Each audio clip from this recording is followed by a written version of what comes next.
So, Kristy Jo, you began blogging about your journey about 4 years ago, about your confusion with nutrition and fitness, and you called it "What I Wish I Would Have Known." Why did you call it that?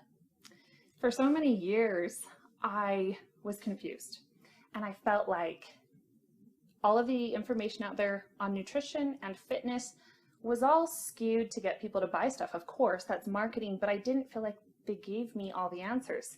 So it represented all the things I wish I would have known for all of those years, which really comes down to about 20 years, because from the time I was 9 years old, that's when I started to become really aware of my body and wanted to feel good about myself. I noticed the other girls. So I wish someone would have taught me these things from the very beginning so I could have been healthy and mindful of my approaches to achieving the body I wanted and the healthy mindset especially. Right. But I didn't have that. So that's why I call it that. So I understand you had a struggle with binging. Can you talk about that cycle and how you went through that at that particular age? Yeah, it didn't start out. I didn't start binging at 9, but I was aware.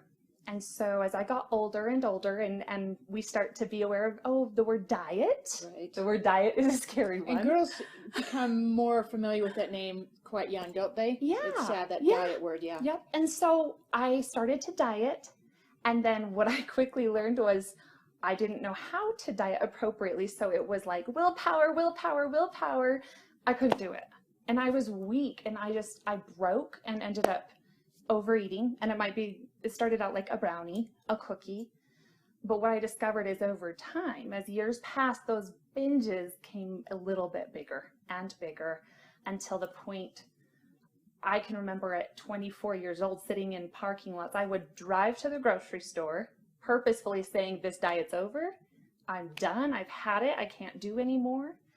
Going and spending anywhere from $30 to $40 on garbage, going down the aisles and picking those foods that I wanted to just put garbage in my body, all the things I had restricted myself from, and sitting in the dark parking lot and eating until I felt so sick, past the point of emptiness, that then I kept eating because I hated myself that much. And did you start the binging because you felt your diet didn't do what you thought it would do, and therefore you felt you were a failure? Is that how that works? I think there's a part of it, definitely, that you feel like frustrated. You're putting forth all of this effort. So then, well, I'll show you, almost like, well, what's that going to do? But we're not logical about it. That's our subconscious taking over. I didn't know that, though. And so definitely because I felt like the diet didn't work. And also just the weakness of feeling like I just can't do it. I'm not good enough. I'm not like all those other successful people. And I like food. Don't we all? It Don't we tastes all? good. Did anyone know of your struggles with binging? Was it a secret, or did people know? I don't think anybody really knew. I think some people were aware that I could eat a lot because in high school, they called me the garbage disposal. Oh, wow. Yeah. And I was really lean. I was really lean in high school as a dancer on the drill team. I had really good metabolism until I was about 19. And so I didn't realize that these overeating sessions, these binges, were problematic until my metabolism slowed down. And so, yeah, everyone would call me the garbage disposal. And I think my family was aware that if it was Sunday night and we had made brownies or a cake or something, I would be back in there eating a few more pieces after everyone else was watching TV or sometimes even in bed.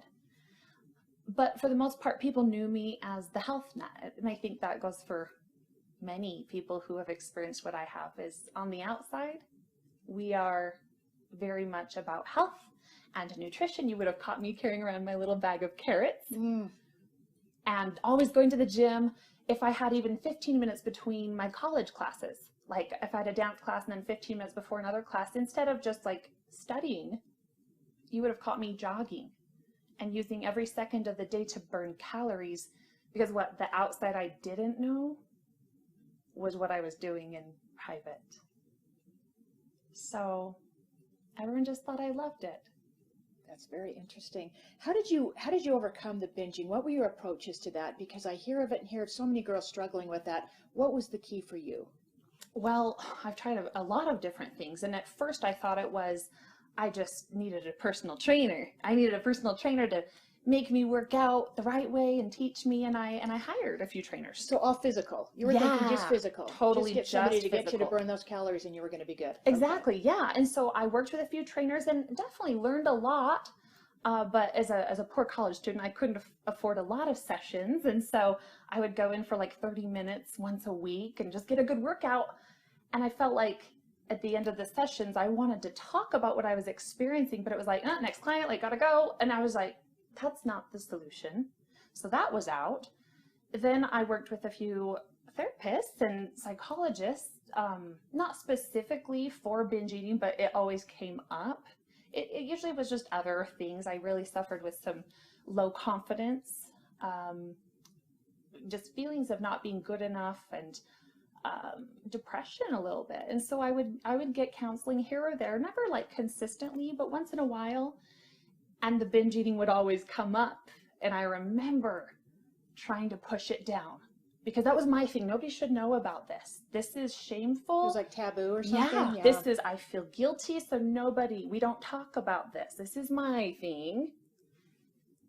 And so that wasn't the right approach either. I wasn't willing to talk. I wasn't willing to face what was going on until later when I began to figure it out in 2012. When you figured it out on your own. Yeah. Was there something that clicked, like you said, March of 2012? What was it? Was there something that finally you just figured it out? Or can you think of a time when it just went, this is it? Yeah, well, I think a lot of people who've heard about my story think it was an overnight switch. And that's where I want to share a little more of my story. That's when I decided it was time to change. And at that point, I still thought it was physiological. I thought it was the way I worked out. I thought it was the way I ate, and that it was just time to say no to the binges. So that was the first step of my journey. I remember sitting on the kitchen floor a Friday night when the reasons I was binging would happen, whether it was loneliness, sadness, fatigue, boredom, all of those things. And I remember shaking because I wanted to eat. And that was my coping mechanism. That was how I handled those feelings. Emotional feelings. Yeah. Emotional. Because, okay. but no, I had set this goal and I was going to see it through. Doggone it. Everything came down to me following through. And so, yeah, I remember sitting there shaking, saying no and crying. And it lasted for about 10 minutes. But then I broke through that and I realized that's number one. That was the number one. You did it once. You could do that again. Stick to your diet, stick to your training. And so that was the first part of my story. So I got into figure competitions, which was amazing. And I thought in 2012 when I was competing, I had made it. I thought I had overcome it all. I thought that. Because you were competing? Yeah, because I had the body of my dreams. I was ripped, I was chiseled. Everyone was like, wow, they had seen this transformation. So I thought, yeah, I've overcome this. But what I found, because from that point I started coaching others. Now I didn't like just aggressively say, I'm coaching people now. It happened as people came to me. They saw your change. Yeah. Right. Yeah, they were inspired. And so I started helping other people. That led to a full-time business on top of working full-time. Finally in 2014, ran my own business full-time. And it was during the course of coaching and growing that there was an evolution that happened inside of me. That it wasn't just the nutrition strategy.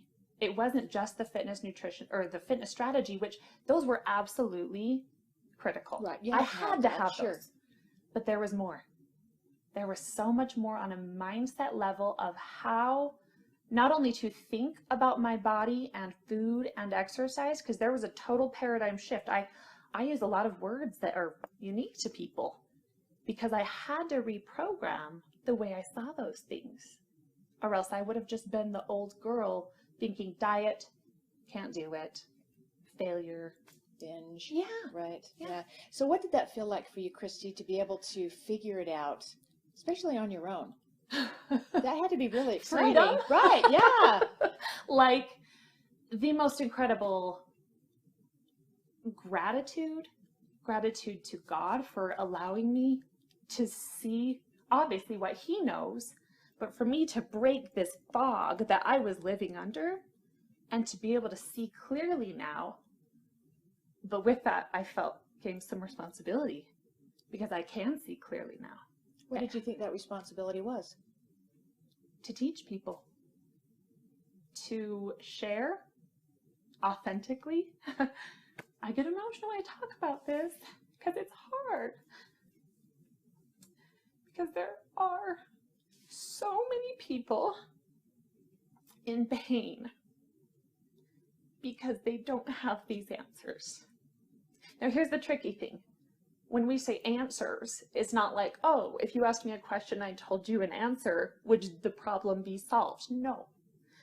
But it's more about the proper tools and the proper accountability that lead us into this evolution of change of thought inside, the way we feel in our heart, our mind, and our spirit. And I learned through the course of my journey that was a huge part of this, that I couldn't just focus on my body, because I believe the body and the spirit during earth are combined, that our spirit is housed in the body, and it's the body that's allowing our spirit to learn and to progress and to face challenges, and that's part of this journey. So for me and my mortal journey, part of those trials and my progress as a person was learning how to handle those tendencies and, quite frankly, addictions. Triggers? Yeah, triggers. Is that a good word? Yeah. I think there's so many triggers, especially for women. So let's talk about this now. You figure it out, but it's a lot more than just counting calories, right? Yeah. Which I think is so hard. It's really hard to do. Yeah. That's not it's something I'm going to sit down every day and count everything that I ate. So why is your program different? Well, first of all, when it comes to the nutrition, we have a totally new way of thinking about food.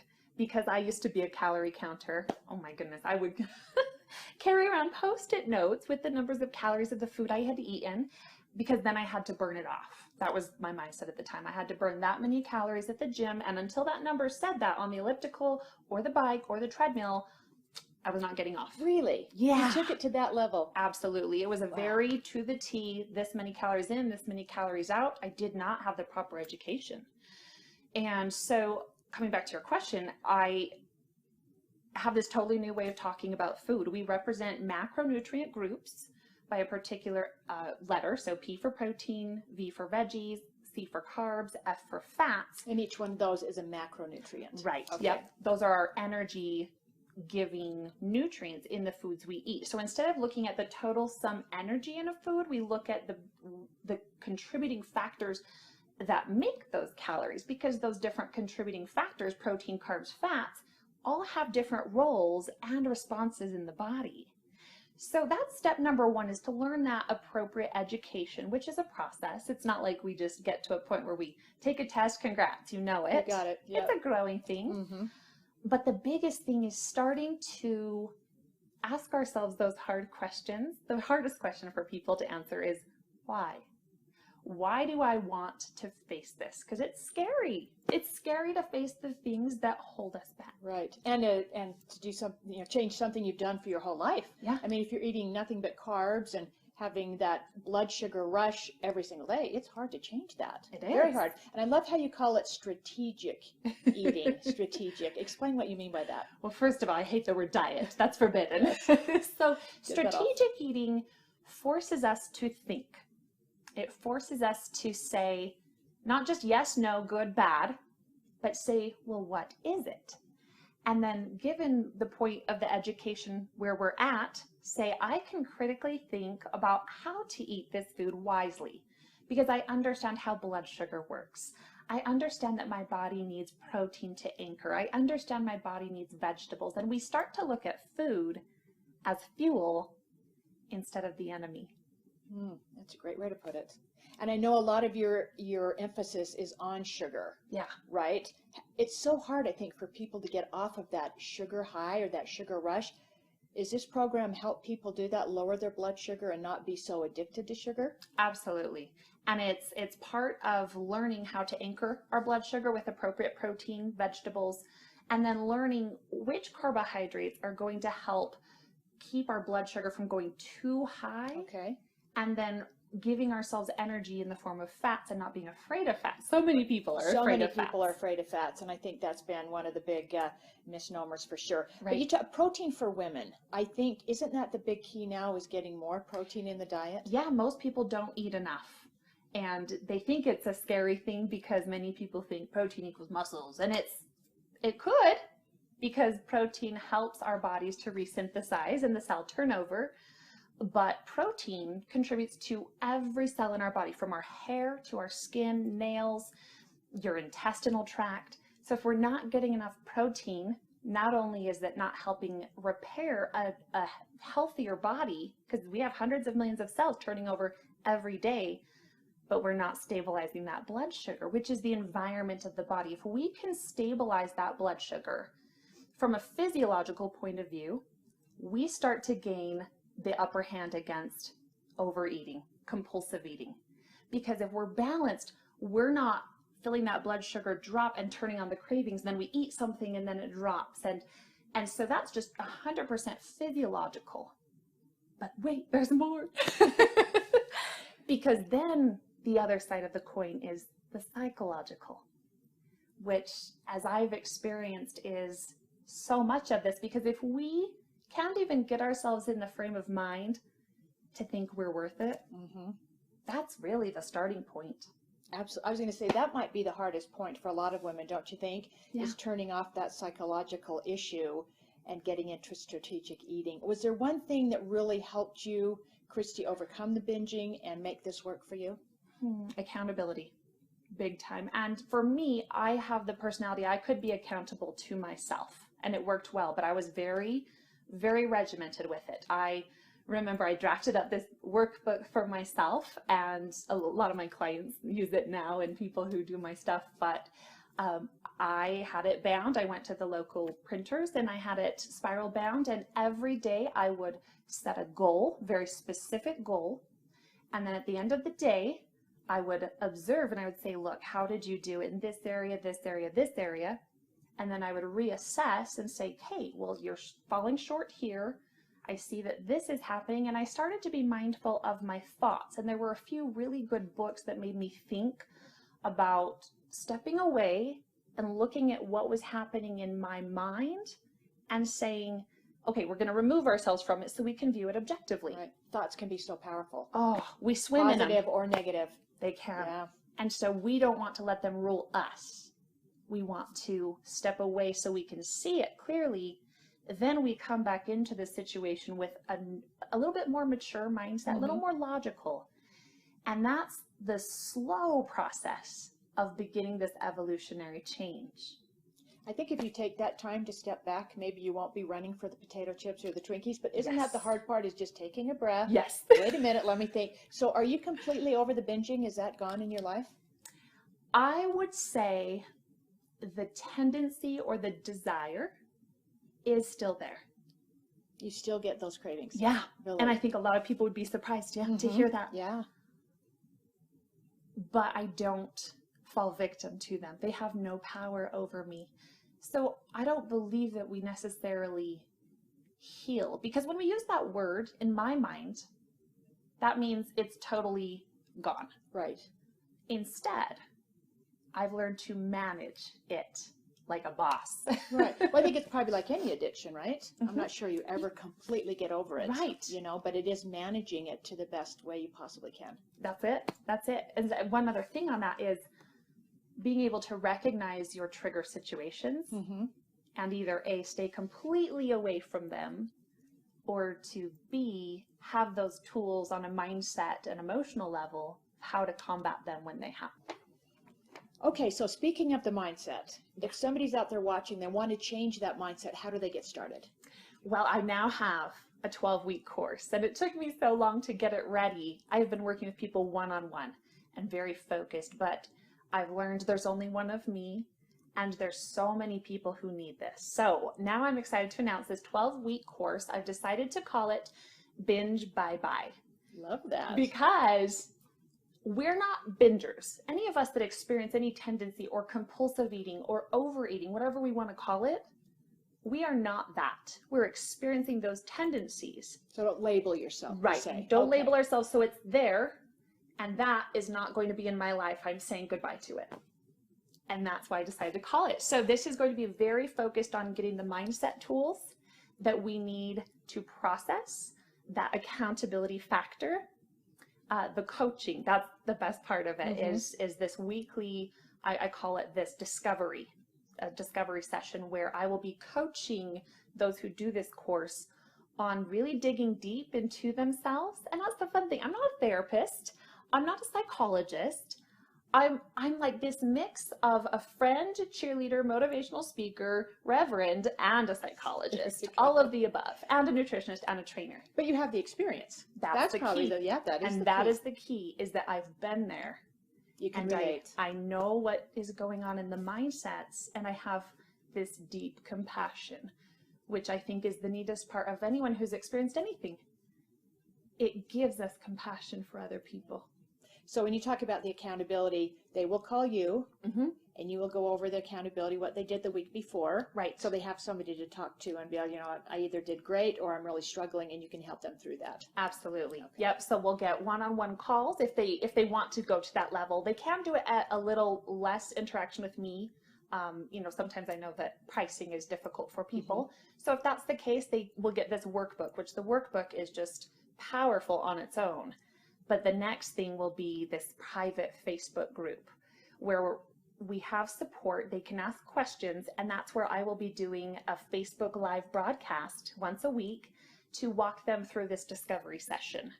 And the cool part about Facebook Live broadcasts is they're recorded. So if somebody can't show up at that time, they can just watch it later and do that discovery session on their own, feeling like I'm right there coaching them through it. Can anybody do this? Yes and no. I'll tell you who it's not for. This wouldn't be for people who always accomplish their goal in dieting or nutrition or fitness, and it's easy. This may or may not be for them. I think they'd still benefit, but it's not for somebody who isn't willing to look inside. Somebody who's used to just pushing it under the rug. How are you? I'm fine. And we mask. Right. Like you did many years ago. Right. And I know it's scary to take that mask off, but that's what this entire program is for. And it will be powerful for those who really commit to it. And it will reprogram that entire foundation to rebuild the way they view themselves, their bodies, food. I do believe results will come externally. For instance, fat loss may occur, but that's not our primary objective here. Okay. Our primary objective is starting here. Getting the mindset. Getting the education, the tools, and the practice of how to apply them. Because that's what's important to me as a coach. If somebody doesn't have the tools to apply once I'm out of the picture, I didn't do my job. They need to be able to fly on their own.